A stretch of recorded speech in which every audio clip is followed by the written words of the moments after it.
with the name of Allah Almighty. The first class, Master in English Literature. You are now student of Master in English Literature. Literature कई किस्म के होते हैं. Urdu literature भी है, Punjabi literature भी है, सराइकी लिटरेचर भी है, फ्रेंच लिटरेचर है, इसी तरह ग्रीक लिटरेचर है. आप इंग्लिश लिटरेचर के स्टूडेंट हैं. लिटरेचर का क्या मतलब है? लिटरेचर का मुराद जो चीज़ भी रिटन फॉर्म में होगी, जो चीज़ भी रिकॉर्डेड फॉर्म में होगी, चाहे ओरल हो चाहे लिखी हुई, वो लिटरेचर कहलाती है. चाहे मेडिसिन के बारे में इंफॉर्मेशन है या वो किसी साइंटिफिक डिवाइस के बारे में है, वो लिटरेचर है. लेकिन अब हम लिटरेचर की डेफिनेशन नहीं करते हैं. हम कहते हैं literature something which is leading, कोई ऐसी चीज़ जो आपको लीड करे, नया ख्याल दे. मैं लिटरेचर की एक डेफिनेशन करूँगा, यूनिवर्स ऑफ आइडियोलॉजी, ख्यालात की एक दुनिया. ओके, आपने अपने इस लिटरेचर से दुनिया के बारे में सेंस गेन करना होता है, पूरी दुनिया को जानना होता है. ओके, इस इंग्लिश लिटरेचर में पूरी दुनिया है, हर चीज़ मौजूद है. Okay, in Punjab university there are 5 papers in part 1. Part 2 में भी 5 पेपर्स हैं. पार्ट 1 में कौन कौन से 5 पेपर हैं? पेपर 1 इसे कहते हैं क्लासिकल पोइट्री. ठीक है, क्लासिकल पोइट्री. इसमें 6 पोइट्स हैं. आपने अगर कभी पोइट्री की बुक खरीदी हो, जैसे कि एक पोइट है उसका नाम है मोहसिन नकवी, उसकी किताब अगर खरीदेंगे तो उसकी किताब का नाम है बरगे सहरा या दीद अजाब, अजाब दीद है. ओके, अब उस एक बुक के अंदर मोहसिन नकवी की कितनी एक पोएम्स होंगी? कितनी होंगी? आपने कभी खरीदी है कोई पोइट्री की बुक? सूरज पे कह का ज़न्नू पढ़ी है आपने? मेरी लिखी हुई है. अच्छा, एक बुक के अंदर 40-50 नज़में गज़लें होती हैं अमूमन. ओके, यानी कि एक पोइट का सारा लिखा हुआ जो कुछ मटेरियल होता है उसी के अंदर होता है. Now there are 6 poets. हर पोइट की एक किताब है जिसमें सिर्फ उसी की लिखी हुई पोइट्री है. ओके, इसके अंदर सपोज जॉन डन है, पोप है, जेफरी चासर, सेम लाइक सरे वाइट, ये पोइट्स के नाम हैं. ये आपको आ जाएंगे, परेशानी की ज़रूरत नहीं. पेपर 2 इसे ये ड्रामा है. जिस तरह आप टीवी पर ड्रामा देखते हैं, अब ये रिटन फॉर्म में ड्रामा होगा. ओके, तो हमारे ड्रामाज जो होते हैं मोस्टली वो पैशन पर होते हैं, जज्बात पर होते हैं कि किसी को किससे मोहब्बत होगी या किसी को किसी से घर से निकाल दिया. लेकिन ये जो ड्रामाज होते हैं इनका मोहब्बत के अलावा और भी थीम होते हैं साइकोलॉजिकल, और ये ह्यूमन नेचर को डिस्क्राइब करते हैं, इंसान की नेचर के बारे में बताते हैं.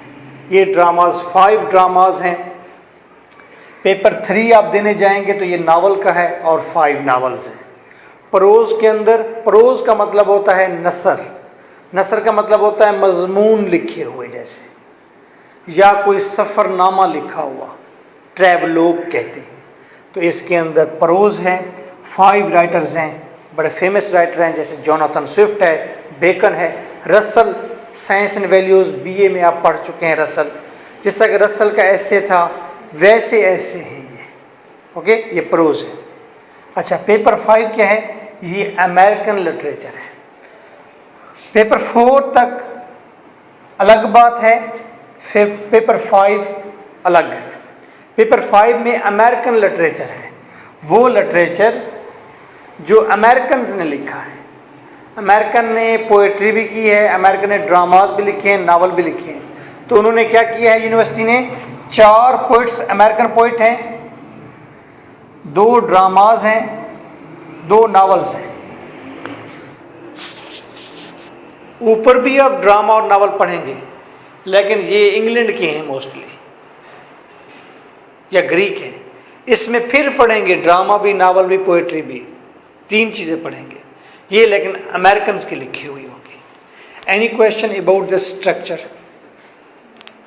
अच्छा, अब ये 5 बुक्स हैं रफली, राउंड अबाउट, या 6 बुक्स हैं. आपको मैं 4 बुक्स प्रिपेयर करवाऊंगा। 4 बुक्स के अंदर हर बुक के 4 क्वेश्चन प्रिपेयर करेंगे आप, तो 16 क्वेश्चन बनते हैं। उन्हीं 16 क्वेश्चन में से आपको क्वेश्चन आ जाते हैं। ओके, 16 से 17 क्वेश्चन याद नहीं करना। अगर आपका इंटरेस्ट होगा तो मैं आपको 5वीं बुक भी पढ़ाऊंगा। अगर आपका इंटरेस्ट नहीं होगा तो हो सकता है मैं 3 बुक्स पढ़ाऊँ आपको, 12 सवाल आप तैयार करें। ये डिपेंड करता है आपके रिफ्लेक्सेस पर, आपके रिस्पॉन्स पर। क्लियर? अच्छा, बोरियत वाली चीज़ नहीं है इंग्लिश लिटरेचर, बहुत ही मज़े की चीज़ है। ऐसे जैसे आप गाने सुनते हैं, जैसे आप ड्रामे देखते हैं, नावल पढ़ते हैं, बस वैसी चीज़ें हैं।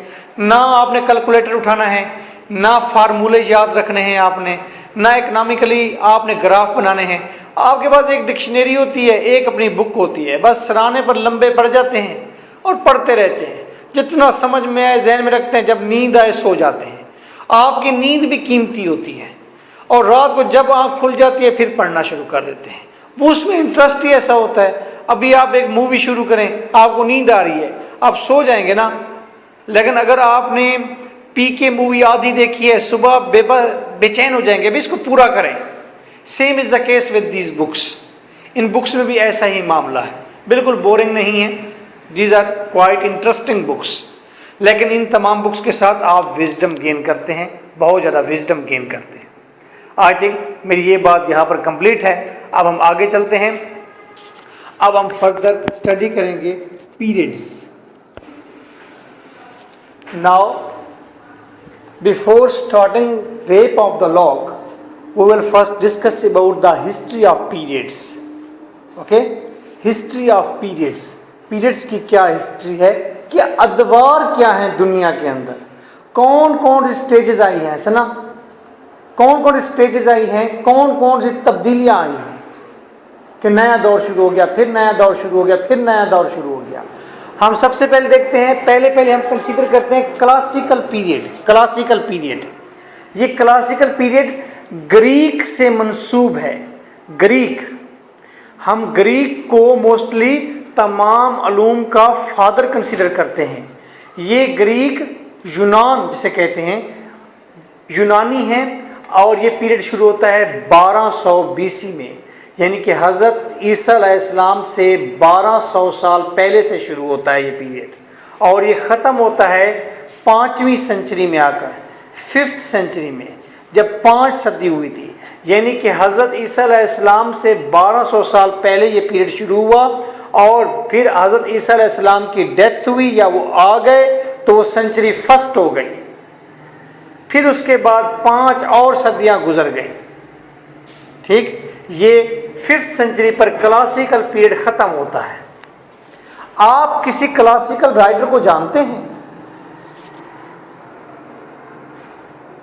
याद हो आपको, एक विर्जिल था, fortune favours the bold. Virgil, ये हज़रत ईसा अलैहिस्सलाम से 1 सदी पहले आया था। ये कौन था? ग्रीक था। कौन था? एक और राइटर है, वो होमर उसका नाम है, होमर। वो ब्लाइंड था, वो हज़रत ईसा अलैहिस्सलाम से 400-500 साल पहले आया था, ग्रीक था। एक और राइटर को आप जरूर जानते होंगे, उसका नाम प्लेटू है। हाँ, प्लेटू, उसने कहा था village is the basic unit of human civilisation. आगे याद?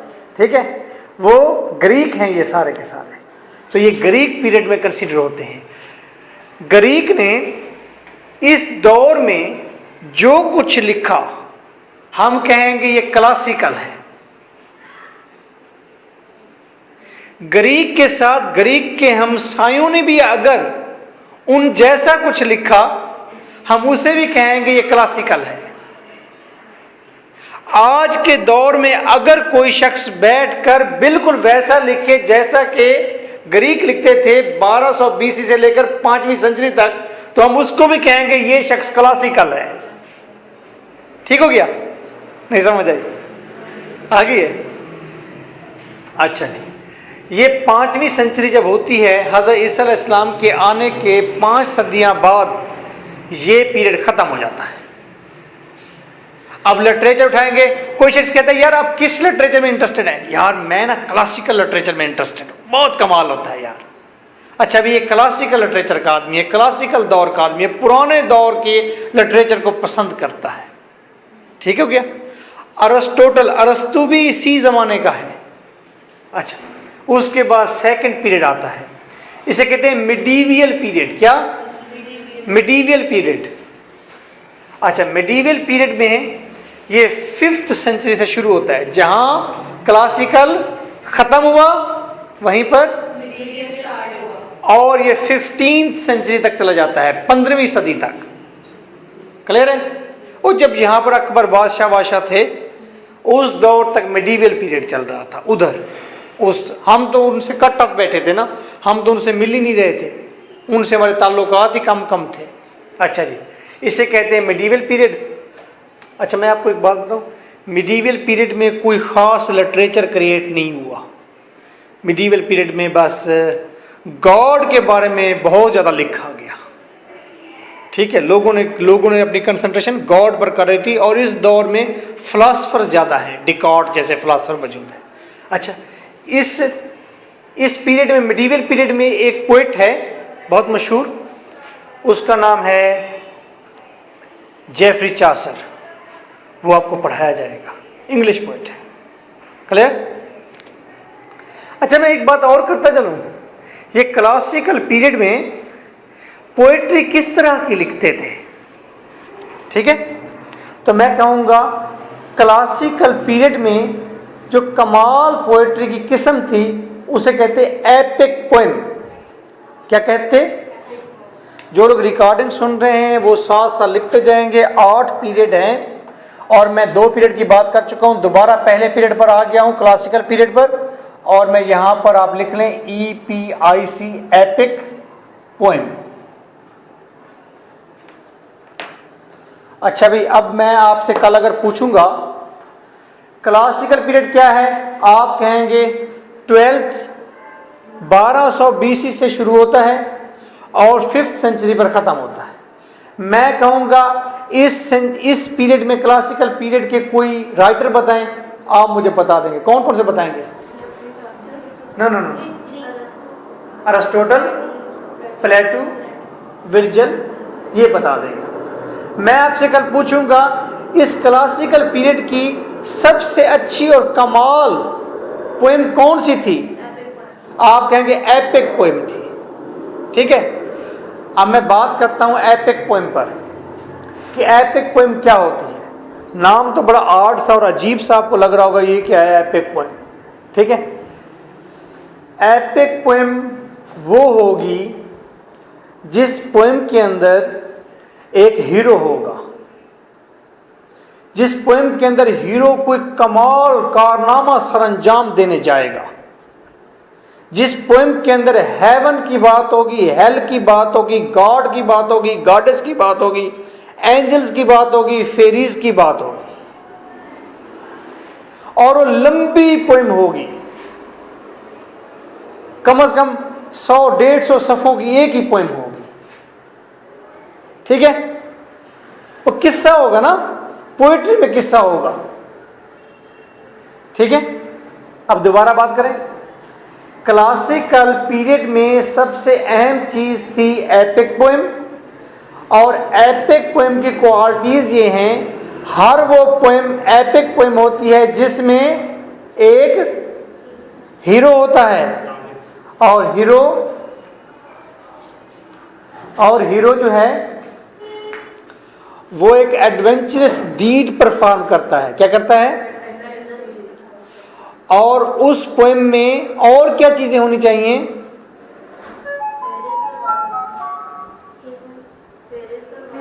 Fairies, heaven, hell, god, goddess, ठीक है। और एक एडवेंचरस डीड परफॉर्म करें कि दूर दराज सफर पर निकले, घोड़े पर बैठकर, तलवार उसके पास हो।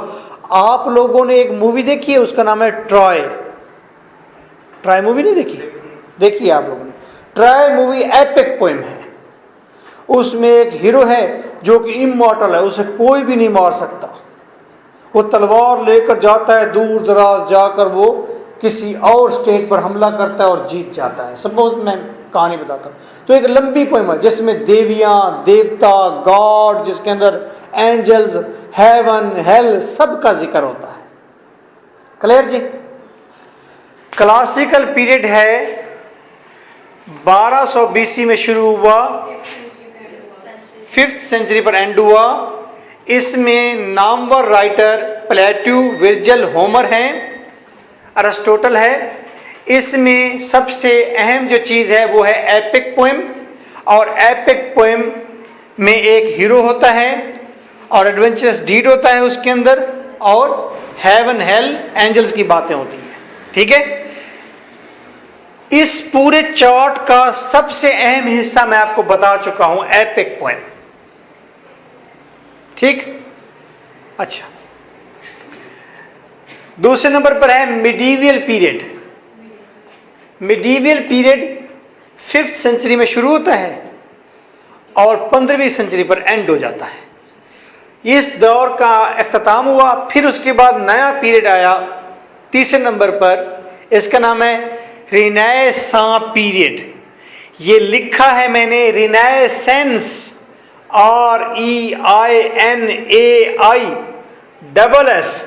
REINAISSANCE, अल्लाह माफ करे इतने लंबे भी स्पेलिंग होते हैं। अच्छा, इसका नाम है रिनेसां, इसे पढ़ते हैं रिनेसां। क्या पढ़ते हैं? कहें 2 दफा और कहें रिनेसां। बार बार आपने पूरे कोर्स में रिनेसां का जिक्र करना होता है। ठीक है? रिनेसां पीरियड 15वीं सदी से शुरू होता है और 17th सेंचुरी पर एंड हो जाता है। 2 सदियां ये पीरियड रहा है। क्लियर?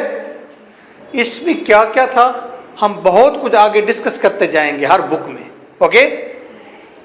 उसके बाद आता है पीरियड न्यू क्लासिकल पीरियड। क्या? अच्छा, न्यू के स्पेलिंग जो लिखने हैं NEO लिखने हैं, न्यू।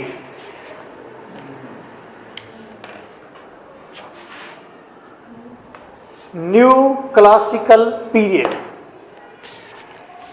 न्यू क्लासिकल पीरियड में अहम जो पोइट है, अच्छा, new classical period 18th century में है, 18वीं सदी न्यू क्लासिकल पीरियड की है। क्लियर है जी? इस सेंचुरी में सबसे अहम पोइट पता है कौन है? वो है अलेक्जेंडर पोप। ठीक है? जिसकी बुक आज हम स्टार्ट करेंगे। ठीक है?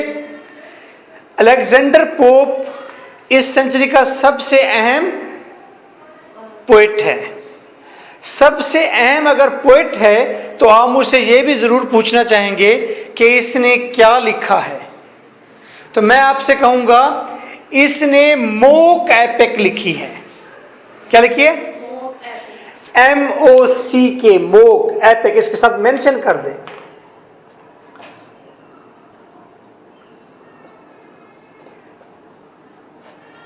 अठारहवीं सदी कौन सा period? Mock epic. No,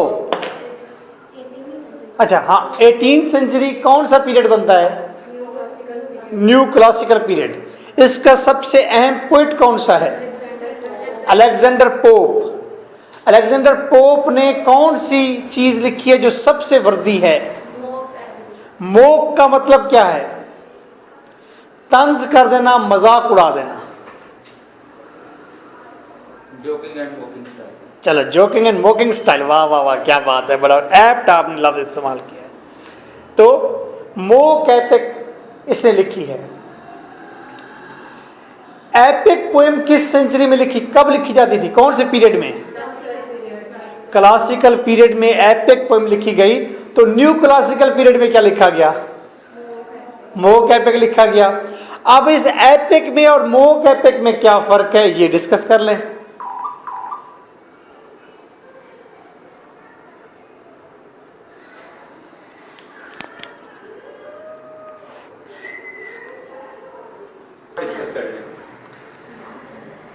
epic poem में और मोक एपिक पोएम में क्या डिफरेंस है बताइए।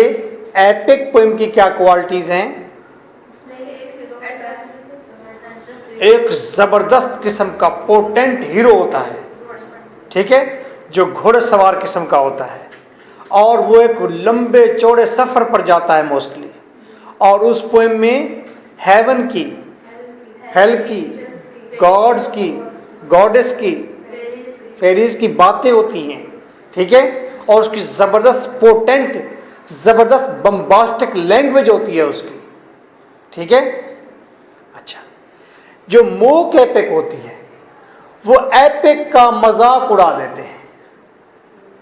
अगर देखें, मैं देखता हूं क्लासिकल पीरियड में होमर ने एक एपिक पोएम लिखी जिसके अंदर एक्लीस था, बहुत जबरदस्त ताकतवर आदमी था, उसका मतलब बड़ी बॉडी थी उसकी, बड़ी जबरदस्त तलवार वो चलाता था, तो वो घोड़े पर बैठकर लड़ाई करता था। मोक एपिक में जब आएंगे, अब यहां पर जो हीरो होगा वो एक पतली सी लड़की होगी, ठीक है, और वो तलवार पर बैठकर हमला करने जाएगा, वो अपने बालों में से पिन्ने निकाल कर यूं फेंकेगी, वो अपने मुक्का मारेगा जोर से दूसरे अपने अपोनेंट को, तो लड़की क्या करेगी, आंखें मारेगी जोर जोर से। तो ये क्या होता है, मजाक उड़ा दिया जाता है, ठीक है। वहां पर जंग जो ठहरा हुआ है और एंजल नीचे उतरते हैं और एंजल उसको उसके बाजू पर, शोल्डर पर एनर्जी उसके अंदर पिन करते हैं, या उसको कोई आके तलवार देता है स्पेशल किस्म की। यहाँ पर परियां आती हैं, वो परियां उसके गिर्द फड़फड़ाती रहती हैं, वो कहती हैं हम आपको ना दूसरे मर्दों से मिलने से बचाएंगे, ये हमारा काम है। यानी कि आपने तेरे नाम फिल्म देखी है? देखनी चाहिए, इसीलिए आप रोमांटिक नहीं है। आपको कैसे पता? मैंने देखी है, तेरे नाम मूवी देखी है आपने? देखी? ओके, तेरे नाम मूवी मोस्टली आपने देखी? तेरे नाम मूवी देखी। एक और मूवी पाकिस्तानियों ने बनाई थी, हाँ जी, तेरे नाम, वो भी देखी? वो गाड़ों से मारता है। देखिए ना, फिर देखिए। बस तेरे नाम जो इंडियन मूवी है वो मूवी है, एपिक है। वो मूवी है, और जो पाकिस्तानियों ने बनाई है वो मोक मूवी है, ठीक है। तेरे नाम में वहां पर वो उस हीरो का सर वो ट्रेन के पीछे ठहरे हुए लोहे के बड़े बड़े बार्स के अंदर मारते हैं, ठीक है, हीरो पागल हो जाता है। और मोक मूवी में देखते हैं पाकिस्तानी में, वो हीरो का सर गुब्बारों में मार रहे होते हैं। और सबसे दिलचस्प सीन ये है कि इंडियन मूवी के अंदर वो हीरो पागल हो जाता है, वो किसी दूर दराज किसी दरबार में या मजहबी जगह पर होता है जहाँ पर उसे बहुत ज़्यादा जंजीरों से जकड़ रखा होता है। वो जंजीरों को पकड़ता है, उछालता है, और फिर पागलों को इशारा करता है कि आओ मेरी हेल्प करो। पागल सारे उससे मिलकर जंजीरों को जोर जोर से खींचते और जंजीरें टूट जाती हैं। अब जब पाकिस्तानी बनाता है वो मोक मूवी, वो क्या करता है कि वो हीरो उठता है, जंजीर को खींचता है, जंजीर नहीं खुलती। वो पागलों को दावत देता है कि आओ जरा जंजीर की हेल्प करो, इशारा देता है, तो एक पागल आता है, वो हीरो कहते हैं एक मिनट ठहरो, आगे जाकर वो जंजीर का कुंडा खोल देता है, वो कहते जाओ आप। एंड में मामू भी तो गए थे ना। हाँ ठीक है, अच्छा मामू कहते हैं, इस तरह का भी सीन होता है। तो actually epic poem is a quite serious poem and mock epic is quite non serious, that is joking, mocking like this. मजा होता है, हंसी मजा होता है, रंग होते हैं, कलर होते हैं, आपको हंसी आती है उसके अंदर, ये मोक एपिक है। तो मैं ये कहना चाहता हूँ, आज हम अलेक्जेंडर पोप की book the rape of the lock शुरू करेंगे, जिसका नाम भी मोक है। वैसे रेप, किसी औरत का रेप हो जाना एक चौंका देने वाली खबर होती है, लेकिन रेप ऑफ द लॉक, लट का रेप हो जाना, बालों का रेप हो जाना, किसी के बाल कट गए हैं जी, तो ये मोक एपिक है, ठीक है। अच्छा, मैं 4 नंबर पर बता रहा था, ये क्लासिकल पीरियड है, 18वीं सदी है, और इसमें मोक एपिक पोएम लिखी है किसने? 5th नंबर पर है रोमांटिक पीरियड,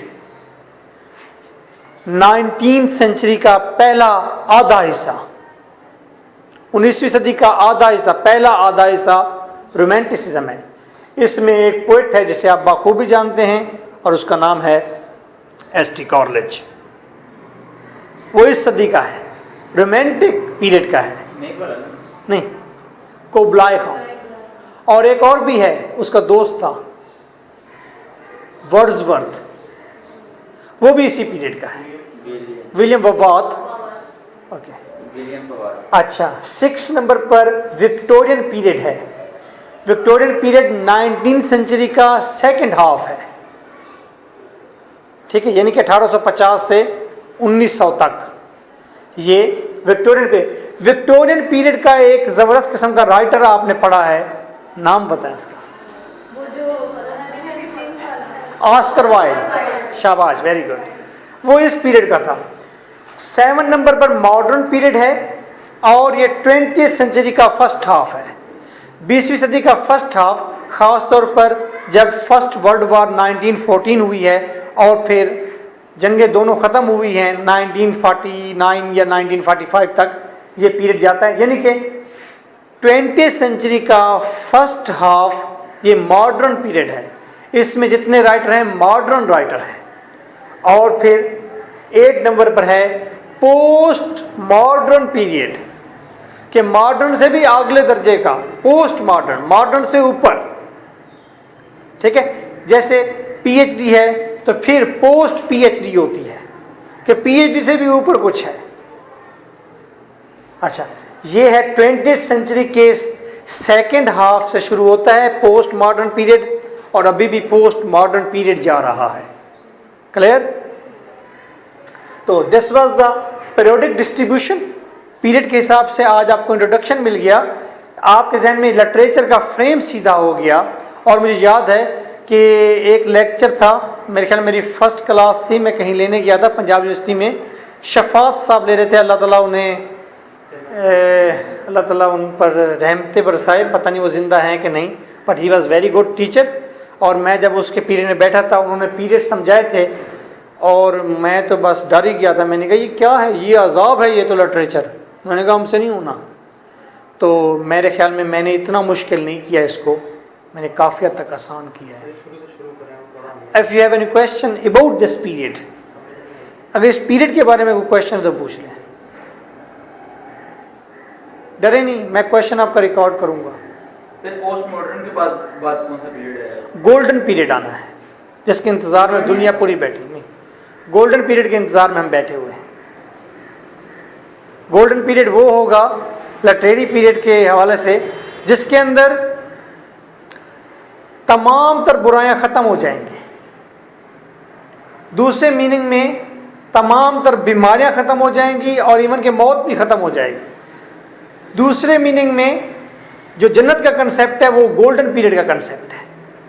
और इसी धरती पर, इस ज़मीन पर हम देखेंगे, हम ये कहते हैं कि क्यों हम कहते हैं हेवन का कंसेप्ट भी प्लेटो और लिटरेचर ने दिया है, तो उस हेवन को प्रैक्टिकली हम इस ज़मीन पर ले भी आएंगे।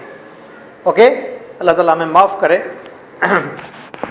After this now I will tell you about Alexander Pope. Alexander Pope के बारे में बताऊंगा। उसके बाद फिर रेप ऑफ द लॉक का बैकग्राउंड बताऊंगा। रेप ऑफ द लॉक का बैकग्राउंड बताने के बाद मैं रेप ऑफ द लॉक के अंदर जो कैरेक्टर्स हैं वो बताऊंगा। कैरेक्टर्स बताने के बाद मैं रेप ऑफ द लॉक की स्टोरी बताऊंगा आपको, क्योंकि लंबी पोइम है ना ये, एपिक पोइम लंबी पोइम होती है, मोक एपिक पोइम भी लंबी है। तो इसकी स्टोरी बताऊंगा, इसकी किसमें हुआ क्या है। और स्टोरी बताने के बाद मैं आपको ये बताऊंगा what we have to observe in it, हमने इसकी टेक्स्ट क्यों पढ़नी है और जो पढ़नी है उसमें ऑब्जर्व क्या करना है, देखना क्या है। क्लियर? और ये बताने के बाद मैं इसकी रेप ऑफ द लॉक की टेक्स्ट आज शुरू कराऊंगा। Okay, now first of all you have to listen about Pope. I will also mention on the white board, जो लोग रिकॉर्डिंग सुन रहे हैं वो फिर साथ साथ मेरे लिखेंगे। Okay, now rape of the lock and first of all I will discuss about Alexander pope. पहली बात, जब आप यहाँ क्लास में होंगे आपकी कंसंट्रेशन मेरी तरफ होगी, आई कांटेक्ट बनाएंगे, पूरा इंटरेस्ट शो करेंगे और नीचे आपका पेन चल रहा होगा। जब आप घर जाएंगे अपनी चीज़ों को नीट करेंगे। क्लियर? पोप 1688 में पैदा हुआ अलेक्जेंडर पोप एंड 1744 के अंदर इसकी डेथ हुई। मुझे बताइए कि ये किस सेंचुरी में पैदा हुआ और किस सेंचुरी में इसकी डेथ हो रही है? वेरी गुड, 17th में ये पैदा हुआ। जब 1688 है तो इसका मतलब 17th सेंचुरी है। जिस तरह आज 2015 है तो हम 20वीं सदी नहीं कहते, हम 21st सेंचुरी कहते हैं, क्योंकि 21वीं सदी शुरू हो गई ना। 20 तक खत्म हो गई थी, 2000 तक 2000 पूरे हो गए। जब 2001 हुआ तो समझो कि हम 21वीं कमेटी शुरू हो गई। ठीक है। तो अलेक्जेंडर पोप 17th सेंचुरी में पैदा तो हुआ है, लेकिन उस वक्त तो वो लड़का वड़का था। फिर ये 1744 यानी कि ये 18th सेंचुरी का पोइट बनता है। ओके, छोटा था, 10 साल की या 8 साल की उम्र में टबरकुलोसिस हुआ है, टीबी जिसे कहते हैं, और इसका कद छोटा रह गया है। 45 इंचेस का था ये, 45 इंच का था टोटल, 2.5 फुट का था ये, 2.5 या 3 ये 4 फुट बनते हैं भी। अच्छा, इतने ही बनते हैं, 3 फुट 11 इंच। 3 foot 11 inch. अच्छा जी, इसका पीछे से कुब निकल आया था। ठीक है, छोटा था, कुब निकल आया। शादी भी सारी जिंदगी नहीं हुई। एक आध औरत पर डोरे डालने की कोशिश की है तो वो भी कामयाब नहीं हुआ, इसलिए सारी जिंदगी औरतों के खिलाफ ही लिखा है। ठीक है, और ये वहां बैठकर इसकी सबसे बड़ी खूबी ये कि इसका अपना एक महल नुमा घर था। ये तमाम पोइट्स में सबसे ज्यादा अमीर यही था। इसने होमर कौन सी पीरियड का राइटर है बताएं? Classical period. उसकी एपिक पोएम्स को इसने ट्रांसलेट किया था। ठीक है, जैसे आपके हाथ में मेरी एक्यूट पोएट्री है और मैंने अलेक्जेंडर पोप की उर्दू में ट्रांसलेशन कर दी है, इस तरह होमर ने ग्रीक लैंग्वेज में लिखा था तो पोप ने उसकी एपिक को इंग्लिश में ट्रांसलेट कर दिया था। शेक्सपियर के बहुत सारे काम को इसने ट्रांसलेट किया, मजीद रिन्यू किया, बेहतर किया उसे। यानी कि होमर को इसने ट्रांसलेट किया पोप ने। पोप इसके ऊपर बहुत ज़्यादा स्टायर होती थी, यानी कि इसके ऊपर बहुत ज़्यादा तंज करते थे लोग। इसे कहते बैक हंच्ड टाउड, कुबड़ा मेंढक, इसे कहते कुबड़ा मेंढक कहते थे इसे। ये ज़बरदस्त किस्म का स्टायरिस्ट था। दुनिया में ज़बरदस्त जो स्टायरिस्ट आया है, तंज निगार आया, तंज करने वाला है, वो अलेक्जेंडर पोप। अलेक्जेंडर पोप ने तंज किस पर किया है? हाँ, इसने अपनी सोसाइटी पर, इंग्लिश सोसाइटी पर तंज किया है कि ये हमारी सोसाइटी की औरतें मर्द जो हैं ये ठीक रविश पर नहीं हैं, ये सही नहीं, इनमें बहुत सारी खामियां हैं। तो हम ये कहेंगे अलेक्जेंडर पोप को समराइज करें कि ये translator of Homer and Shakespeare है। अच्छा, इसने हीरोइक कपलेट का इस्तेमाल किया है। हीरोइक कपलेट, हीरो होता ना, हीरो के आगे HEROIC, हीरोइक कपलेट। कपलेट का मतलब शेर। हीरोइक कपलेट कौन सा होता है?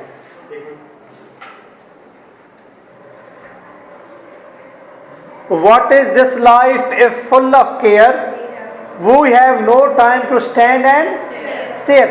Care और stare मिल रहा है ना, तो ये कपलेट हो गया, इसे कहते हैं हीरोइक कपलेट। अगला शेर जब आएगा उसके भी आखिरी जो लफ्ज होंगे मिलते जुलते रिदम पर होंगे, तो हम कहेंगे ये हीरोइक कपलेट है। तो पोप की दूसरी बड़ी खूबी, ये हीरोइक कपलेट का चैंपियन है, आला किस्म के हीरोइक कपलेट है। तीसरी खूबी, आज भी हमारी सोसाइटी के अंदर बहुत सारे कोट्स ऐसे हैं जो पोप के हैं। To err is human, divine is god, forget is divine, forgive is divine. To err is human, forgive is divine. गलती करना इंसान का खासा, माफ करना खुदा का खासा। ठीक है, इस तरह की बहुत सारी कोटेशन हमारे माशरे में ट्रांसलेट होकर मौजूद हैं। और ऑक्सफोर्ड यूनिवर्सिटी ने जो अपनी कोटेशन की एक डिक्शनरी इंट्रोड्यूस कराई है, उसमें शेक्सपियर के बाद सबसे ज्यादा कोट्स अलेक्जेंडर पोप के हैं। ठीक है, अलेक्जेंडर पोप की एक और खूबी ये है कि ये अपनी राइटिंग के अंदर स्पार्क छोड़ता है, बहुत खूबसूरत तस्वीरें पेश करता है, बहुत खूबसूरत रंग पेश कर देता है। ऐसे कलर, सारा कलरफुल और ब्राइट सारी राइटिंग होती है, पढ़ते हैं तो जहन के अंदर ऐसे तस्वीरें, रंग, कलर ऐसे फूटने शुरू हो जाते हैं। ओके, ये था अलेक्जेंडर पोप। आपको अलेक्जेंडर पोप के बारे में कुछ पूछना है तो मुझसे पूछ सकते हैं। अलेक्जेंडर पोप कौन सी सेंचुरी का है? 18th सेंचुरी का है। ठीक है, अलेक्जेंडर पोप किस बात के लिए फेमस है? 3 बातें बतानी है आपने। हीरोइक कपलेट के लिए फेमस है, रिच है बहुत ज्यादा, चलो, ट्रांसलेटर है होमर का, और स्टाइलिस्ट है। That's very right. ओके, अब रेप ऑफ द लॉक का थोड़ा सा बैकग्राउंड देखते हैं। रेप ऑफ द लॉक के बैकग्राउंड में 2 चीजें हैं, और मजे की बात यह है उसमें एक चीज का आपको पता है और दूसरी चीज बहुत दिलचस्प है। रेप ऑफ द लॉक क्या है? कौन सी किस्म की पोएम है? Mock epic. Rape of the lock mock epic poem है। इसका मतलब है ये नकल है किसी असल की, और वो असल क्या है? Epic poem. वो किस पीरियड में होती थी? बस यही बात एक खत्म हो गई। बैकग्राउंड इसका ये है एक कि ये पोएम एपिक पोएम की मोक पोएम है, मोक एपिक पोएम है। एक बैकग्राउंड ये हो गया, हम वो डिस्कस कर चुके हैं। ठीक है, और आपका सबसे बड़ा सवाल भी यही बनता है कि बताइए रेप ऑफ द लॉक एक मोक एपिक पोएम है। अब आपको जो मैंने चीजें लिखवाई हैं ये कहीं और नहीं है। आप क्लासिकल में जाते हैं, होमर था, फिलहाल था, आप डिस्कस करते हुए लिखते हैं। अगर खुद से लिखना चाहें लिखेंगे, उसके बाद जब हम पोएम पढ़ेंगे तो आपको और बहुत सारी डिटेल आ जाएगी। अच्छा जी, मोक एपिक की एक खूबी ये है, जब वो पोएम शुरू होती है, एपिक पोएम की एक खूबी ये है, जब एपिक पोएम स्टार्ट होती है, पोएट उसमें 2 चीजें जरूर करता है। पहले पहल वो शायरी की देवी से प्रार्थना करता है, दुआ करता है कि मुझे तू अच्छी शायरी अता फरमा। ठीक है, अक्सर आप देखते हैं शायर जब अपना कलाम या अपनी किताब पब्लिश करते हैं तो पहले पहले जो हमद या नात लिखी हुई होती है, तो सबसे पहले क्या करता है ये एपिक पोएम? क्या करता है एपिक पोएम में? पोएट शायरी की देवी से दुआ करता है कि वो उसे अच्छी पोएट्री अता करे। इस शायरी की देवी का कोई नाम भी तो होगा, घबराए नहीं, मुश्किल नाम नहीं है। इसका नाम है म्यूज, MUSE, म्यूज। माउस नहीं लिख देना, ठीक है? उनकी बड़ी देवी है, बड़ी पवित्र किस्म की देवी है। अब जैसे ही सवाल मैं आपसे करूं कि गॉड असल में है या इमेजिनेशन है, तो आपके पास आंसर नहीं होगा। उनके लिए वो उतनी ही मुकद्दस है, उतनी अहम और उसकी मौजूदगी है, हमारे लिए नहीं होगी। जैसा कि हमारे देवताओं के या जिन्हें हम पूजते हैं, दूसरे मज़हब के लोगों को कोई वैल्यू नहीं होती, वो कहते हैं पागल लगे हुए, ठीक है? हम भी उनको कहते हैं पागल लगे हुए। अच्छा, कल मैं फेसबुक पर देख रहा था तो बिल्ली ने यहाँ पर वो बांधा हुआ था, कपड़ा बांधा हुआ था आगे, जैसे खाने की टेबल पर बैठते हैं, तो आगे एक बर्तन रखा था, तो ढकना उठाया तो अंदर कंप्यूटर वाला माउस रखा था, उस नीचे लिखा होता हद होती है मजाक की, उसकी आंखें खुली हुई थी।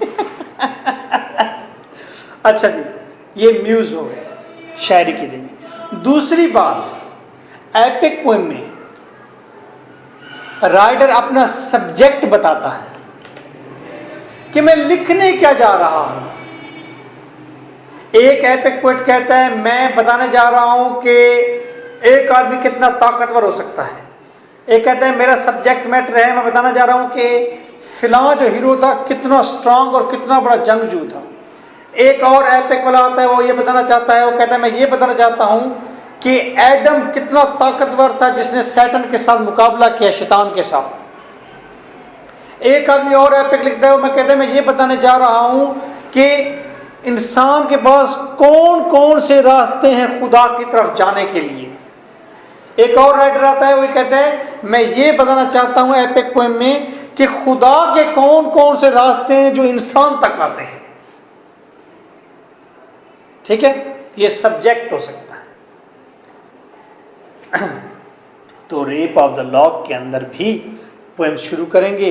पोइट सबसे पहले शायरी की देवी से दुआ मांगेगा कि मुझे शायरी अच्छी अता फरमा, क्योंकि मैं कोई कमाल किस्म का काम करने जा रहा हूँ और मेरा सब्जेक्ट मैटर ये है कि मर्द, आला किस्म के नस्ल के जो मर्द हैं वो बेचारी नाजुक औरतों के ऊपर हमला क्यों करते हैं, और ये जो नाजुक नाजुक औरतें होती हैं ये इतने अच्छे अच्छे नौजवानों को रिजेक्ट क्यों करती हैं।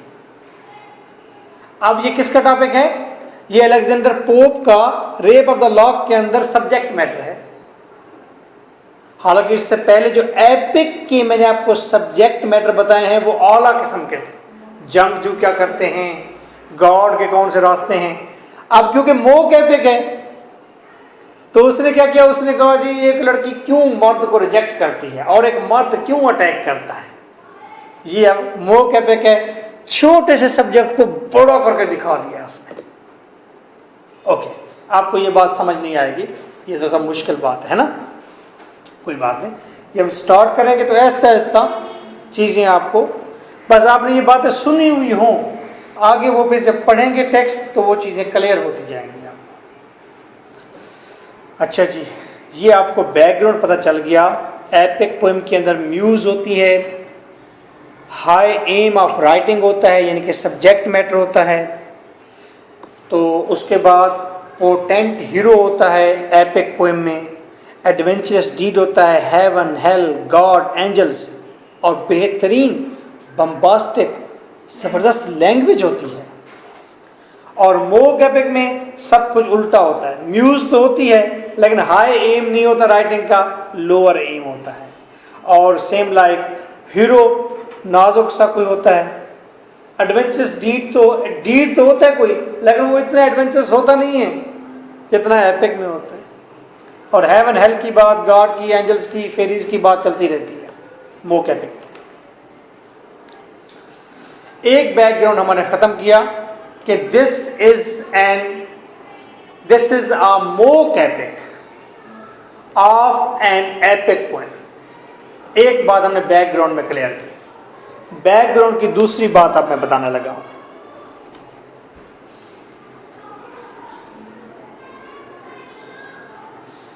पोप के घर में दोस्तों का ढेर लगा रहता था, ठीक।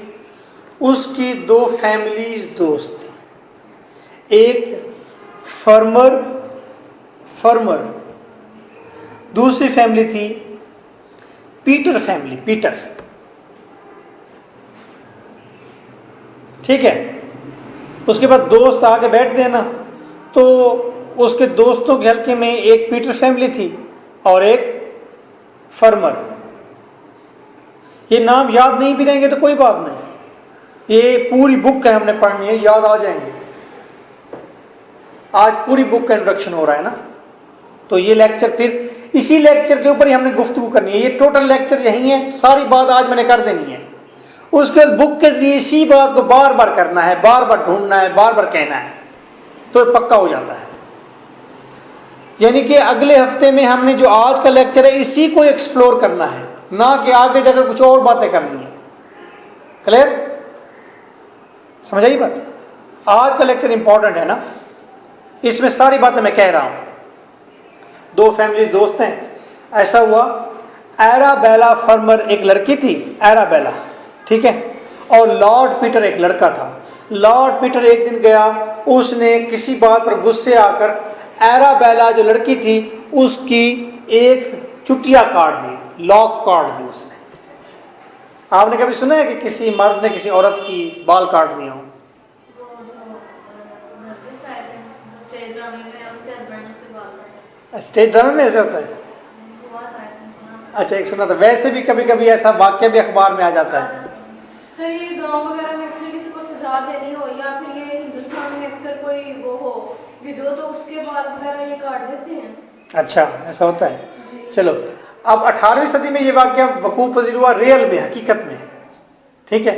अब वो एराबेला जो थी वो पीटर फैमिली से नाराज हो गई, यानी कि एराबेला और पीटर का ये जो आपस में तसादम हुआ है और वाक्य ये हैपनिंग हुई है, इस बात पर दोनों फैमिलीज ही नाराज हो गए।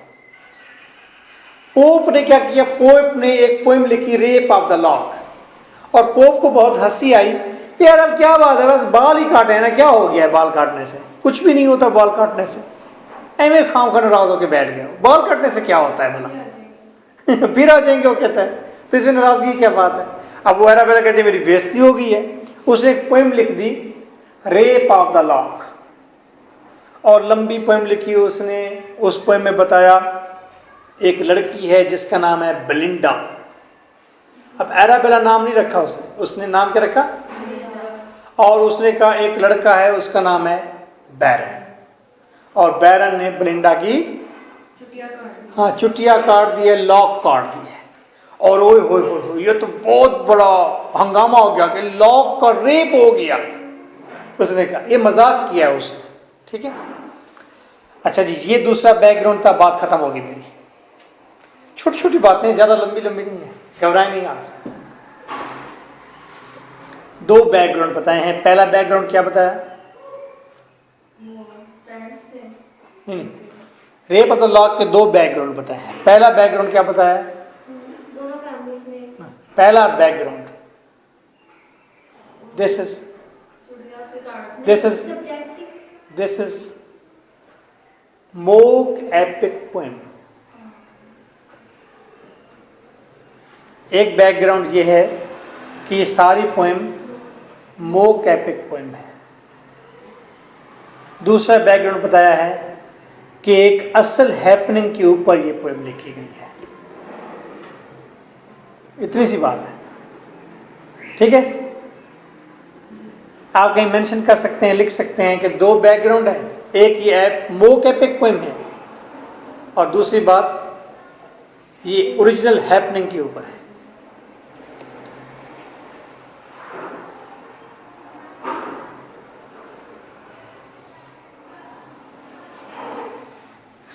हम जो लेक्चर इस वक्त कंटिन्यू कर रहे हैं, इसमें सबसे पहले हमने एमए इंग्लिश के बारे में डिस्कस किया, देन हमने लिटरेरी पीरियड्स को डिस्कस किया, 8 पीरियड आपने पढ़े। फिर हमने डिस्कस किया who is Alexander pope, England का ये पोइट है। फिर हमने डिस्कस किया कि रेप ऑफ द लॉक का बैकग्राउंड क्या है। सना, बैकग्राउंड में कौन सी दो चीजें हैं? एक बात है ये कि ये मोक एपिक है, यानी किसी एपिक का मजाक उड़ाकर लिखी गई है, और सेकंड पे ओरिजिनल हैपनिंग के ऊपर ये ओरिजिनल इंसिडेंट के ऊपर, ये हैपनिंग के ऊपर ये पूरी पोएम लिखी गई है। ये दो बैकग्राउंड आ गए। ठीक है।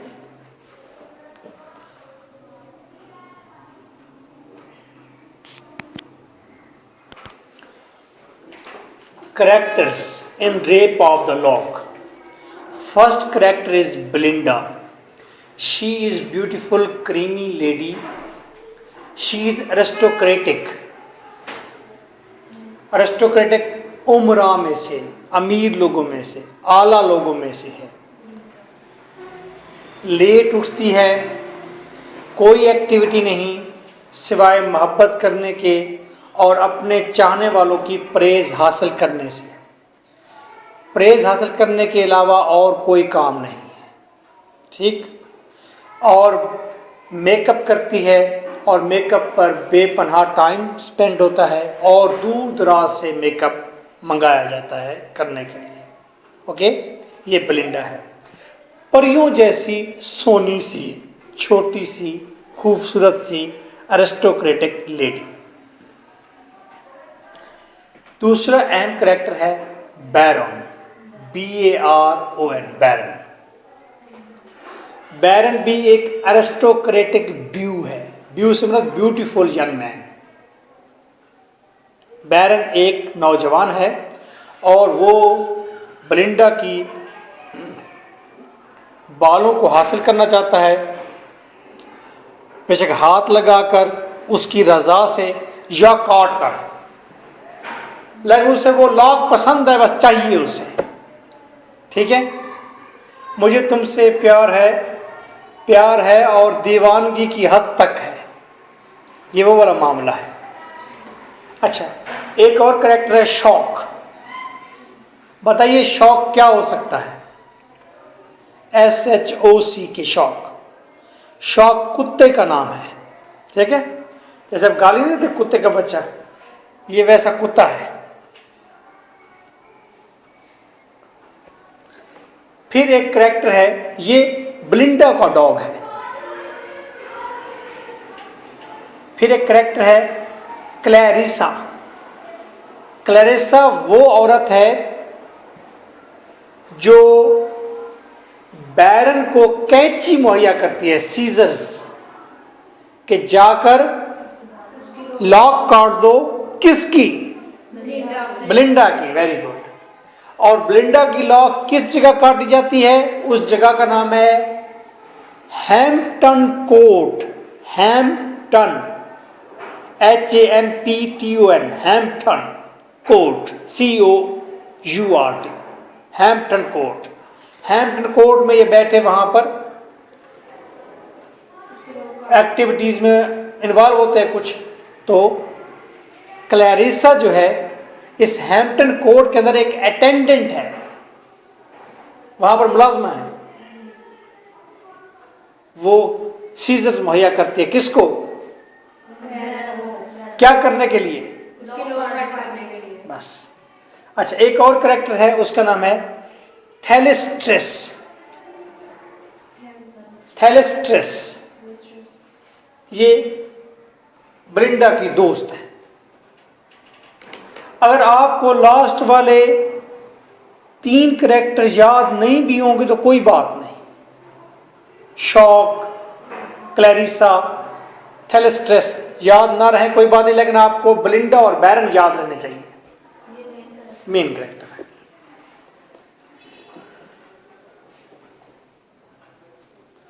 इसके बाद कुछ कैरेक्टर्स हैं जिन्हें हम कहते हैं फेरीज, परियां। आप में से किस किस ने परियों वाली कहानी सुनी हुई है? बचपन में आपको अम्मी परियों की कहानी सुनाती थी? कौन सा? सोनबरी। अच्छा, उसमें परियां होती हैं। अच्छा, कुछ बच्चे ऐसे ऑब्सेस्ड होते हैं परियों से, वो छोटे छोटे सिंड्रेला वगैरह वो अपनी बुक्स पर लगाए होते हैं उन्होंने। वो होती है ना छोटी छोटी गुड़ियाँ बनी होती है, ऐसे स्टिकर्स होते हैं, वो परियों के होते हैं इस तरह। तो परियों वाली कहानी हम बचपन से सुनते हैं। हम जो मर्द हैं हमें मोस्टली बोनों की कहानी सुनाई जाती है, और लड़कियां ज़्यादा लाइक करती हैं परियों की कहानी। हम लाइक करते हैं जिन्नों की कहानी, इस तरह की बोनों की कहानी हम लाइक करते हैं। ओके, तो फेरीज। अब मैं कुछ फेरीज के नेम बताने लगा हूँ, आपको ये याद नहीं भी रहेंगे तो कुछ भी नहीं होगा, ठीक है। तो यहां पर फेरीज में पहली फेरी है, उसका नाम है सैलमेंडोर। सैलमेंडोर के आगे एक हाइफन डालें, यानी कि डैश डालें, और साथ लिखें फायर, FIRE, फायर। फायर के आगे फिर एक डैश डालें, उसके आगे लिखे एंग्री वेमेन।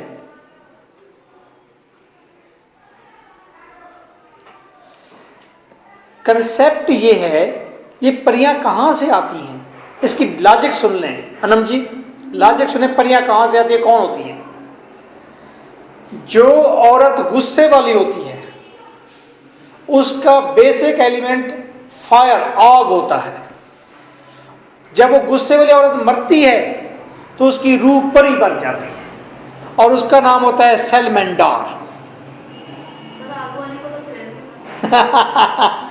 अच्छा, ये सैलेमैंडर बनती है, ये पता चल गया। अब अगली है, दूसरी किस्म की परी है, उसका नाम है निम्फ्स, NYMPHS, निम्फ्स। हाइफन डालें, वाटर लिखें, वाटर, पानी, वाटर, हाइफन डालें, इसके आगे लिखे soft women with soft mind.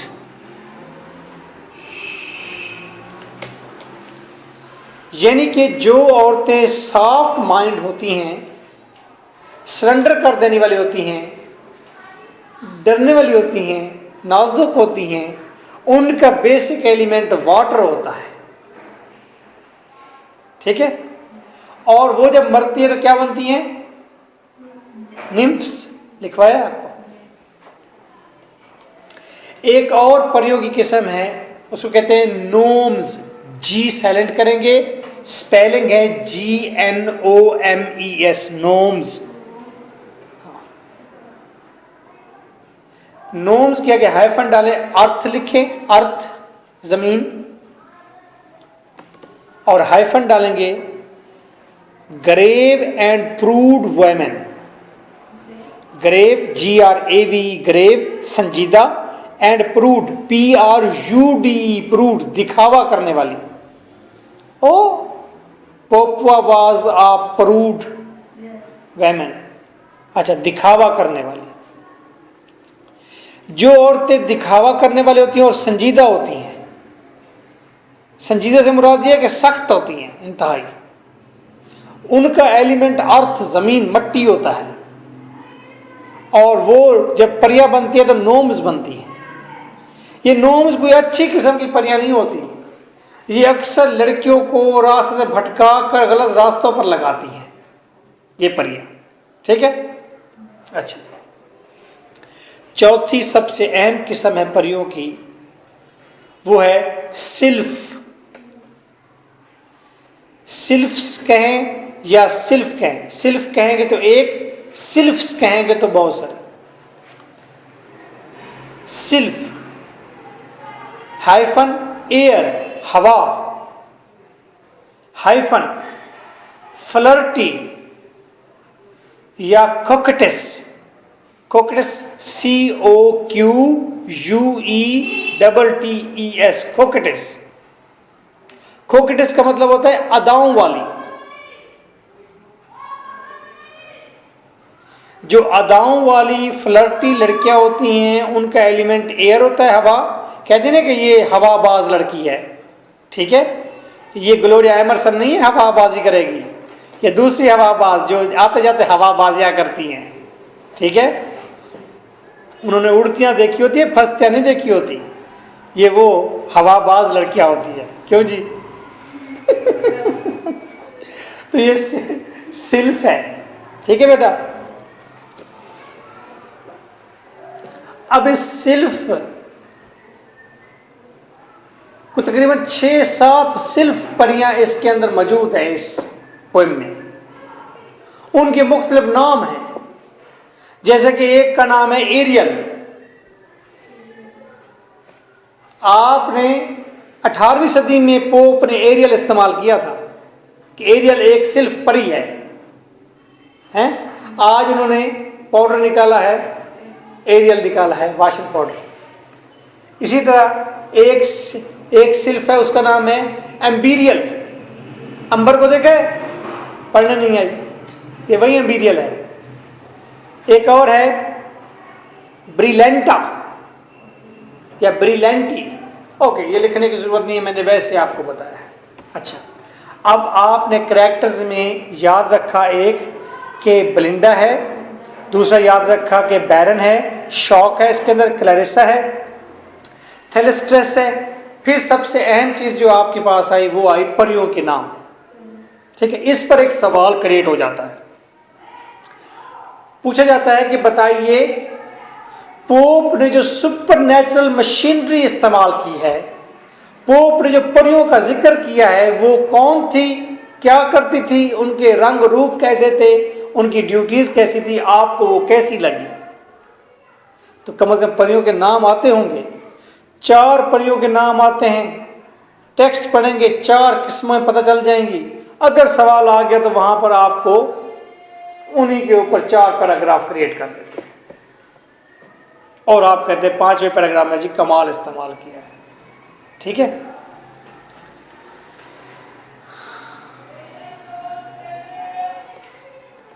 ये तो थी रेप ऑफ द लॉक के कैरेक्टर्स। इसी तरह अब हम डिस्कस करते हैं स्टोरी। जब हम rape of the lock book को खोलेंगे तो इस पूरी पोएम की स्टोरी कोई होनी चाहिए, क्या थी। ठीक है, जैसे कि हमने एक पोएम पढ़ी थी हंट्समैन जी। कागवा एक हंट्समैन है, वो नेज़र उसका घूमता रहता है। फिर वो एक दिन खोपड़ी देखता है, खोपड़ी से कहता है कि हाँ जी तुम यहाँ कैसे पहुँची। खोपड़ी उसे जवाब देती है मेरा बोलना मुझे ले आया। ऐसे करते करते बादशाह से आगे गुजरते है तो पोएम, लेकिन पोएम के अंदर एक स्टोरी है। Same like this is a poem, mock epic poem है ये। इस पोएम के अंदर एक स्टोरी है। आइए उस स्टोरी को डिस्कस करते हैं। अब आपने लिखना नहीं है, सुनना है पहले कि स्टोरी क्या है। जो ही आपकी पोएम शुरू होती है, पोएट कहता है कि मैं म्यूज़ देवी से रिक्वेस्ट करता हूँ कि मुझे अच्छी शायरी अता फरमाए, क्योंकि मेरा सब्जेक्ट जो है वो बड़ा लो दर्जे का है, लो दर्जे का है। मैं जानना चाहता हूँ कि अच्छे खासे समझदार सुलझे हुए उम्रा मर्द जो हैं ये नर्मो नाजुक लड़कियों पर हमला क्यों करते हैं।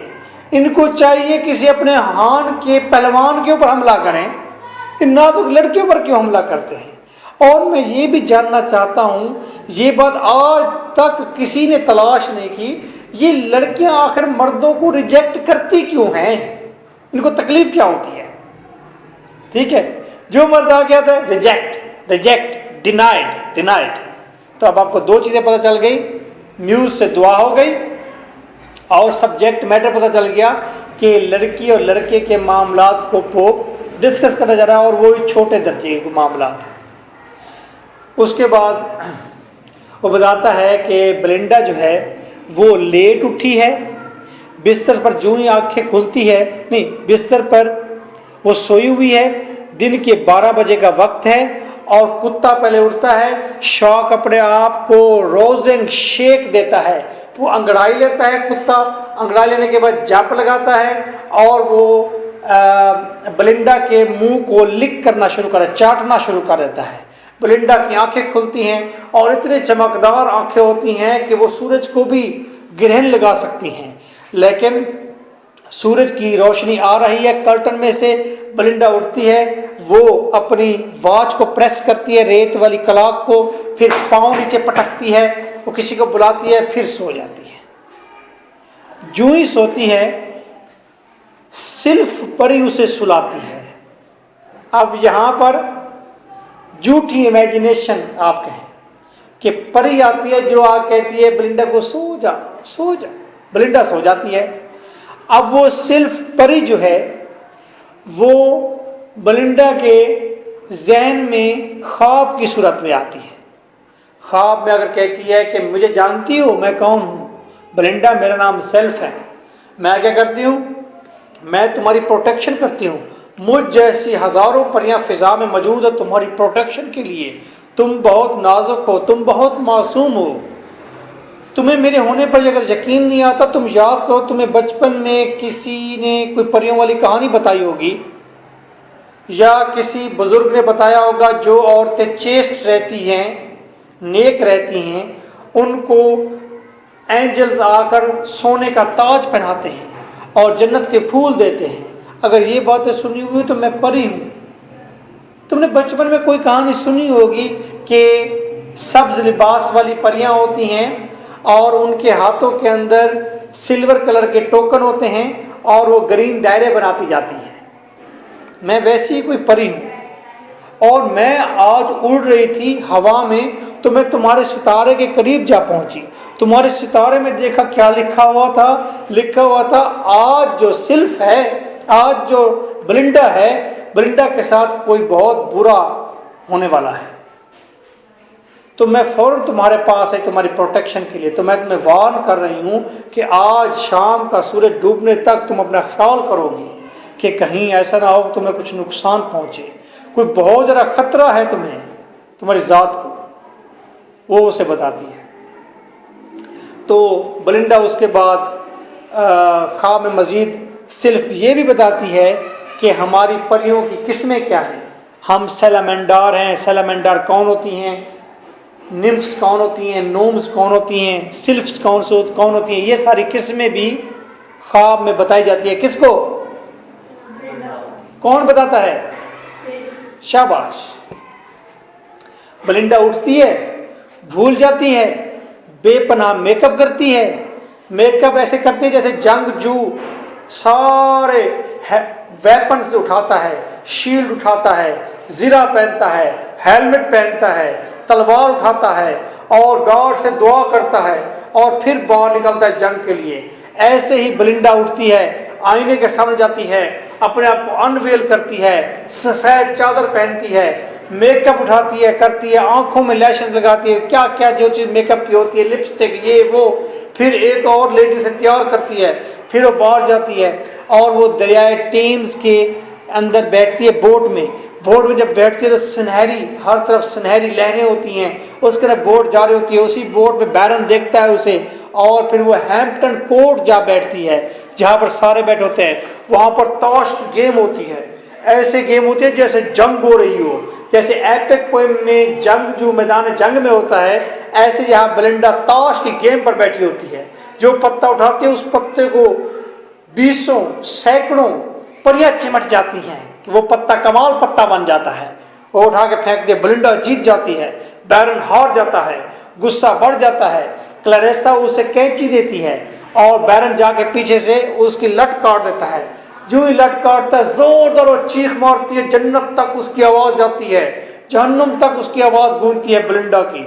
और जब आवाज़ इतनी ज़्यादा गूंजती है, बेलिंडा की आंखों से ऐसे खून आलूद शोले निकल रहे होते हैं और फिर वहाँ पर एक लड़ाई होती है। वो कहती है कि मुझे अब मेरी लट वापस कर दो, मेरी लॉक वापस कर दो। बैरन कहता है मैं ये लॉक वापस नहीं करूँगा, मैं ये लॉक शोकेस में जाकर रखूँगा, लोग आएंगे इस लॉक को देखने के लिए कि ये लॉक बेलिंडा की लॉक है। वो कहते नहीं मेरी लॉक वापस कर दो। लड़ाई होती है और लड़कियाँ जो हैं वो मर्दों के साथ गुत्थम गुत्था हो जाती हैं और जब लड़ती हैं तो लड़कियाँ अपने उससे पिन निकाल कर मारती हैं आँखों के अंदर। फिर लड़कियां आंखें मारती हैं मर्दों को, मर्द डरते हैं, बेचारा गिरते हैं और लड़ाई होती होती आखिर बैरन कहता है मैं लॉक वापस कर देता हूँ। क्यों? बेलिंडा नस्वार उठा के उसकी आंखों में डाल देती है, नाक में डाल देती है। ठीक है, ऐसे जैसे कोई एपिक पोएम के हीरो ने बहुत बड़ा ड्रैगन का शोला छोड़ा हो, ऐसे स्निफ छोड़ी जाती है। ठीक है, उसके बाद बैरन ढूंढता है, लॉक ही गुम हो जाती है लड़ाई में। फिर सारे देखते हैं लॉक ऐसे आसमानों पर जा रही है और जाती जाती वो सितारा बन जाती है वो लॉक, और वो हमेशा हमेशा वहाँ चमकती रहेगी, पोप कहता है। And the story is poem is ended. Okay, this is the quite humorous bright colourful poem जिसके अंदर आपने नोट क्या करना है? 3 things you have to note down. पहली बात, आपने जगह जगह ये देखना है कि ये एपिक पोएम है, मोक एपिक पोएम है। ठीक है, जैसे मैंने कहा कि उसने नस्वार डाली है नाक में, तो साथ मैंने ऐसे कहा जैसे एपिक पोएम में किसी ड्रैगन ने शोला छोड़ा हो। ठीक है, तो मैं ये पेपर में लिख दूंगा कि ये मोक एपिक का एविडेंट है, एविडेंस है। दूसरी बात हमने ये डिस्कस करनी है, इसमें तलाश करनी है कहाँ कहाँ पोप औरतों और मर्दों पर स्टायर करता है, तनकीद कहाँ करता है। लड़कियां मेकअप कर रही हैं, लड़कियां आज समझती हैं कि उनके नए कपड़ों पर दाग लग जाए या उनकी इज्जत पर दाग लग जाए, दोनों बराबर हैं, इतनी दोनों को बराबर दुख करती हैं, तो ये स्टायर हो जाती है। तीसरी बात इसमें यह है आपने देखना है ब्राइट स्पार्क्स देखने हैं। इसे कहते हैं फ्लैग्री, एलेग्री, रोशन चमकदार काम है ये, गिल्टेड है, जगह जगह परियां। जब परियों की डिस्क्रिप्शन देखें ना, उनकी ग्रीन पर हैं, किसी परी के ट्रांसपेरेंट पर हैं और पर फड़फड़ा रही है हवा के अंदर, तो किस तरह प्यारी लग रही है, रंग वो शो करता है, खूबसूरत रंग बयान करता है। तो आपने कलर्स देखने हैं। और फोर्थ सबसे इंपॉर्टेंट बात जो आपने इस टेक्स्ट को पढ़ते हुए जहन में रखनी है, बता दूं सना जी, चौथी बात बता दूं जो ऑब्जर्व करनी है आपको, इसमें से 7 नंबर का स्टैंजा आना है। ये बात औखी है, 7 नंबर का स्टैंजा आना है इसी टेक्स्ट में से। हकीकत बात यह है कि आप जिस तरह के स्टूडेंट हैं, एवरेज स्टूडेंट हैं आप, you are not too much bright, ठीक है। तो वो आसफा का इंग्लिश लिटरेचर में जो सबसे ज़्यादा नंबर जिसके थे यहाँ पर, उसका यूनिवर्सिटी में वो दूसरे नंबर पर, सेकंड रोल नंबर उसका बना है, उसका हुआ है। शी इज़ बेटर स्टूडेंट ना। तो आप एवरेज हैं। एवरेज स्टूडेंट एक बार टेक्स्ट पढ़ ले मेरे साथ, दोबारा 6 महीने पढ़ने की ज़रूरत नहीं होती, वो जहन में रह जाती है कि पोप ने किस जगह पर क्या कहा था। If you will enjoy it, अगर आप बर्डन लेंगे नहीं होगा। अब ऐसा है जैसे मुझे कोई कहे यार मुझे हनी सिंह के गाने सुनने हैं, यार मुझे बार बार सुनने हैं, दूसरा बंदा कह रहा है यार मैंने हनी सिंह के गाने एंजॉय करने हैं, यार इसमें कौन सी ऐसी बात है। तो ये भी एक गीत है, सॉन्ग है, पोएम है, आप इंजॉय करें या आप कहें यार मुझे ये तैयार करना पड़ता है, तो बेटर यही है आप इसको इंजॉय करें।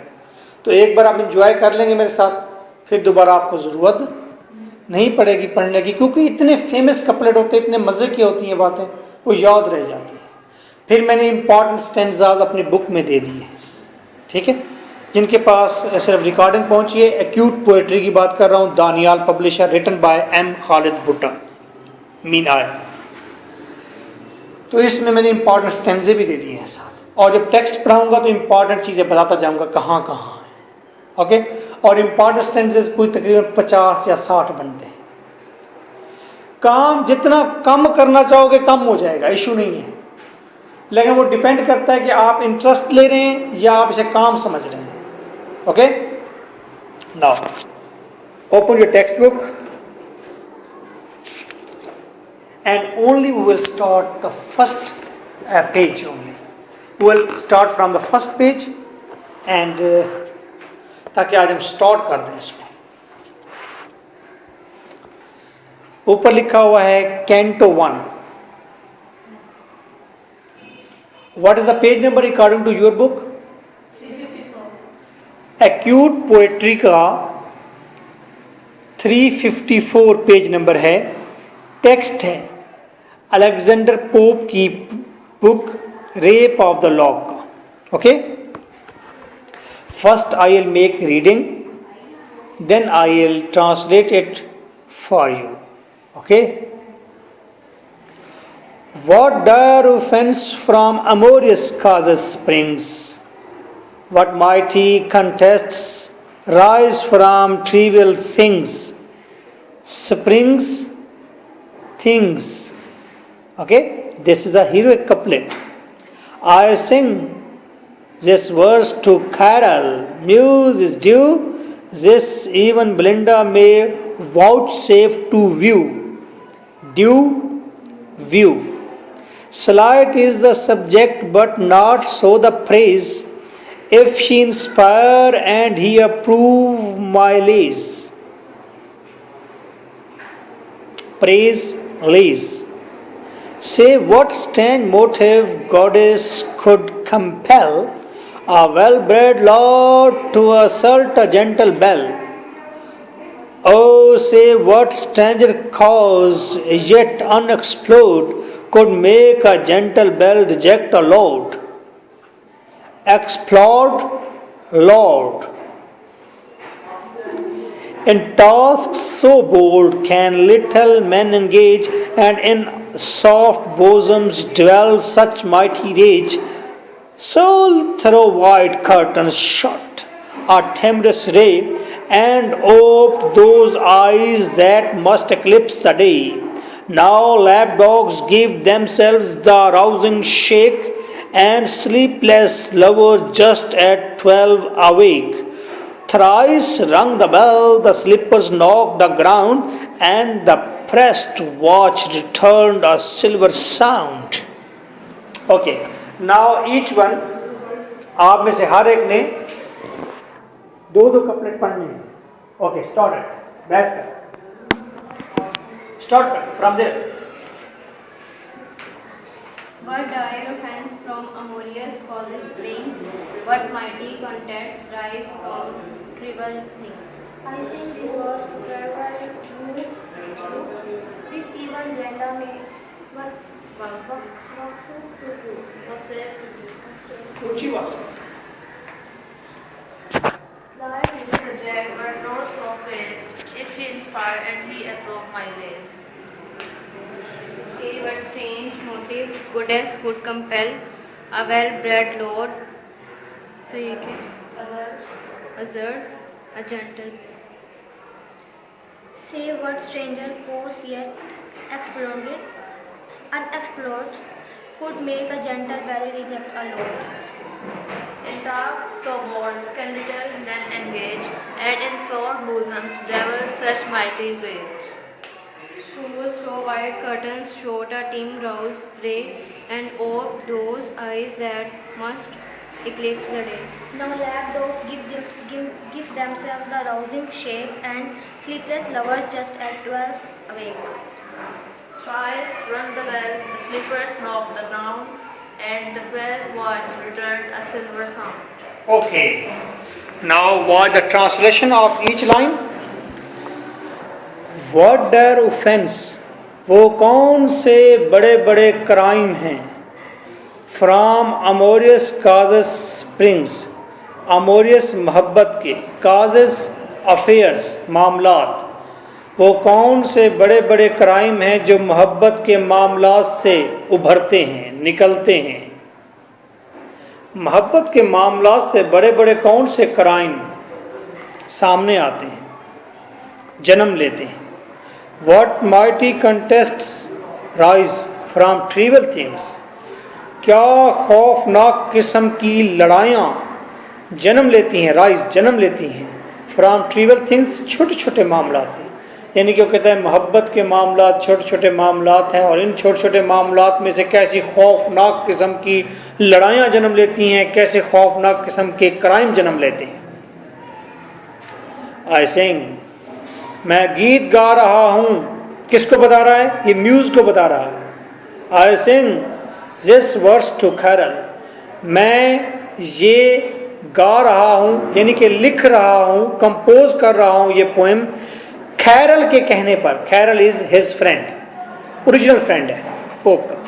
मैं कैरल के कहने पर ये लिख रहा हूँ पोएम. म्यूज, ऐ शायरी की देवी, मैं कैरल के कहने पर ये पोएम गा रहा हूं. यानी कि मुझे इंस्पायर कर, मुझे मदद दे, मेरे ऊपर शायरी उतार. इज ड्यू, तुम्हारे ऊपर कर्ज है.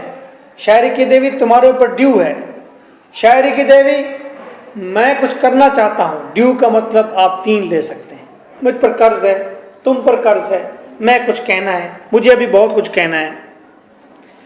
आई सिंग, मैं गा रहा हूं. दिस वर्स, ये गीत, ये शायरी, टू कैरल, कैरल के कहने पर. कैरल इज फ्रेंड आपको. म्यूज, ऐ शायरी की देवी. इज ड्यू, और मैंने अभी लिखना है. This even Belinda may vouchsafe to view. May be, Belinda भी, वाउटसेफ वो भी कंसीडर करे या रीड करे, टू व्यू. वाउटसेफ का मतलब वर्दी समझना, वो भी इसे वर्दी समझे. स्लाइट इज द सब्जेक्ट, कहता है मैं जो लिख रहा हूँ शायरी की देवी, तो इस ड्यू है, तुम इसमें मेरी हेल्प करो, हो सकता है बेलिंडा इसको पसंद करे। स्लाइट इज द सब्जेक्ट, मेरा सब्जेक्ट मौजू छोटा है, but not so the phrase, लेकिन इसको उस वक्त तक तारीफ नहीं मिलेगी। इफ शी इंस्पायर, लेकिन इसको तारीफ नहीं मिलेगी, इसकी कोई तारीफ नहीं करेगा। इफ शी इंस्पायर, हाँ अगर बेलिंडा इंस्पायर कर दे, अगर बेलिंडा की इंस्पायरेशन मेरे तक पहुंच जाए। शायरी की देवी, मैं लिख रहा हूँ, ये सब्जेक्ट छोटा है, शायद इसकी तारीफ ना हो, हाँ तारीफ हो सकती है अगर बेलिंडा भी मुझे इंस्पायर करे। एंड ही अप्रूव माई लेज गीत, और मेरे गीत को मेरा दोस्त खैरल अप्रूव कर दे कि तुमने ठीक लिखा है। से व्हाट स्ट्रेंज मोटिव, से ऐ शायरी की देवी बता मुझे, से ऐ शायरी की देवी बता मुझे, व्हाट स्ट्रेंज मोटिव, कौन से अजीबो गरीब किस्म के मकासद होते हैं। गॉडेस, ऐ शायरी की देवी, कौन से वो अजीबो गरीब किस्म के मकासद होते हैं। कुड कंपेल, जो मजबूर कर देते हैं। आ वेल ब्रेड लॉर्ड, एक अच्छे खासे अच्छे खानदान के आदमी को, लॉर्ड को, टू असल्ट, कि वो हमला कर दे। आ जेंटल बेल, एक शरीफ बेल, नाजुक लड़की पर। ऐ शायरी की देवी बता, इंसान के अंदर वो कौन से मोटिव्स होते हैं जो एक अच्छे खासे मर्द को मजबूर कर देते हैं कि वो एक नाजुक लड़की के ऊपर हमला कर दे। यानी कि एक अच्छा खासा समझदार नौजवान किसी खूबसूरत लड़की पर क्यों हमला कर देता है। शायरी की देवी तू मुझे बता, ठीक है। ओ से व्हाट स्ट्रेंजर कॉज, बता वो कौन सी छुपी हुई अजीबोगरीब वजह है। येट अनएक्सप्लोर्ड, जिसको अभी तक तलाशा नहीं गया, तलाश नहीं किया गया, वो कौन सी वजह है। Could make a gentle bell reject a Lord, कि एक शरीफ ज़ादी एक अच्छे खासे आदमी को रिजेक्ट कर देती है।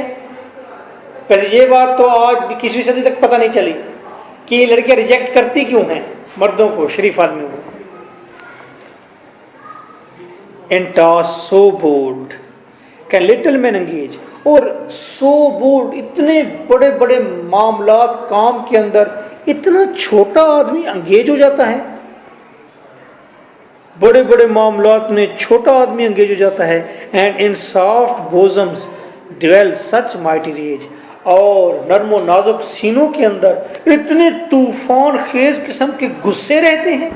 लड़की के बारे में कह रहे हैं, बेलिंडा जब गुस्सा करती है एंड पर, कि इतने नरम गरम सीनों के अंदर इतने ज़्यादा गुस्से रहते हैं, गुस्सा रहता है। अच्छा, ये बात अब खत्म हो गई, अब दो काम हो गए। क्या हो गया आप बताएं मुझे।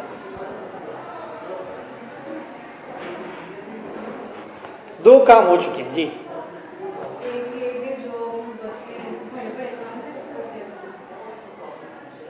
एक उसमें उसकी मोहब्बत देखी है और गुस्सा।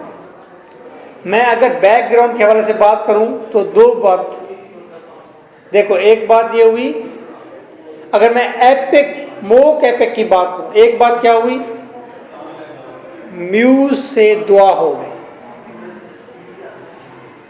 दूसरी बात क्या हुई, सब्जेक्ट मैटर बता दिया गया। एपिक पोएम जब स्टार्ट होते हैं उसमें सबसे पहले म्यूज से दुआ की जाती है। इस पोएम में भी पहले म्यूज से दुआ की गई। एपिक पोएम में भी क्या किया जाता है, सब्जेक्ट मैटर बताया जाता है कि सब्जेक्ट क्या है पोएम का। इसमें भी सब्जेक्ट बता दिया गया है। अब ये 2 पॉइंट आपके हो गए, 2 पैराग्राफ हो गए, बाकी 3 पैराग्राफ बन गए, बच गए इस सवाल के। अभी पूरी पोएम पढ़ी हुई है, लेक्चर भी पहला है, अभी 1 हफ्ता पूरा खपना है इसके ऊपर। समझ आइए, ऐसा आ जाएगा। सोल थ्रो वाइट, सोल यहां पर सन है, सूरज है। सोल सूरज, थ्रो वाइट कर्टन्स, सफेद कर्टन में से शॉट, कर्टन का मतलब पर्दों में से, शॉट फेंकता है।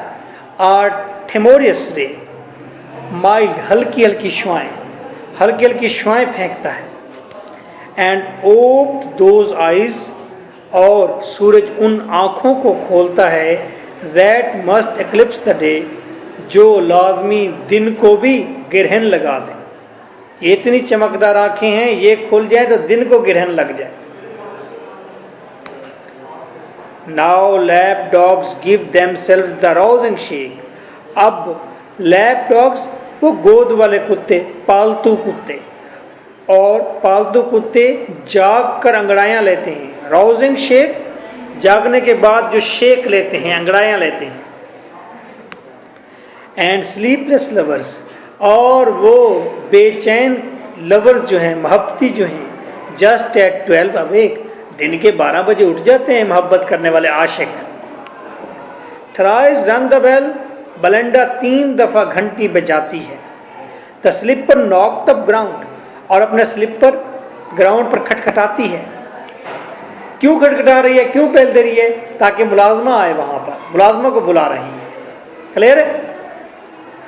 एंड द प्रेस्ड वॉच, और जब वॉच को प्रेस करके रखती है, रिटर्न द सिल्वर साउंड, तो जवाब में वॉच उसे एक नकराई आवाज़ सुनाती है, एक सिल्वर जैसी आवाज़ सुनाती है।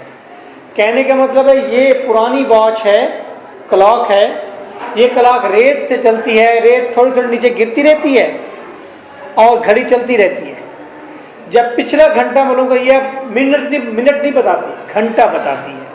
जब पिछला घंटा मालूम करना हो, आपको पता ही नहीं, आप नींद से उठेंगे कौन से टाइम हो रहा है, तो आप जब उसे प्रेस करते हैं, वॉच को ऊपर एक बटन होता है, तो वो पीछे वाला घंटा बताती है कि tin tin tin tin tin tin tin, आप काउंट करते रहते हैं, पता चल जाता है कि 12 बजे या 11 बजे। ये 18वीं सदी है ना।